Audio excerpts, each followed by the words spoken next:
During her rounds, a female doctor suddenly noticed that the pulse oximeter on a boy's hand had somehow fallen off. She assumed the boy had accidentally knocked it off and was about to reattach it when an alarm suddenly went off. She immediately sensed something was wrong and reached out to feel the boy's hand, but all she felt was cold skin. There was no pulse at all. She quickly hit the emergency call button and began performing CPR on the boy while shouting for help.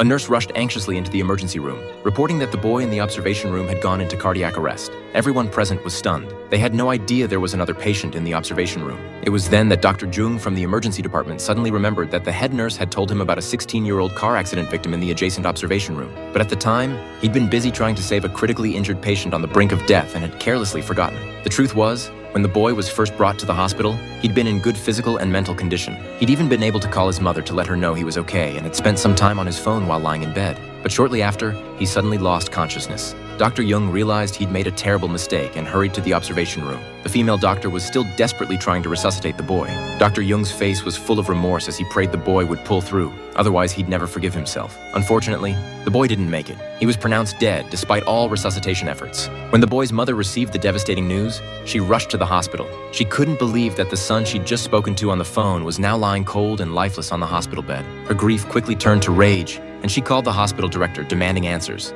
It was then that everyone realized this woman wasn't just any ordinary person. She was a council member responsible for reviewing the hospital's budget. She had the power to make or break the hospital. The director could only respectfully try to console the councilwoman, but she was beyond furious. She demanded to know why no one had immediately checked on her son's condition. She accused the attending physician of abandoning his post, which led to her son's death. At this point, the head of the trauma center arrived. He explained that the boy hadn't been ignored or left unattended. He'd simply been lower in the treatment priority order. In the emergency room, patients aren't treated based on arrival time, but according to the severity of their injuries. 사망에 이르렀는데 위급하지 않았다? The two secretaries who'd been in the car accident with her son, one had ruptured organs, the other had arrived without breathing. By any medical standard, both clearly needed treatment before the boy. 상대적으로 아드님께서는 모친과 통화까지 할 만큼 의식도 뚜렷했고 증상을 물었을 때도 별다른 통증이나 고통을 호소하지도 않았습니다. 의원님이 의사였다면 누가 더 위급했다고 판단했을까요? Moreover, these two secretaries were government employees who'd been taking care of her son during work hours, surely not part of their official duties.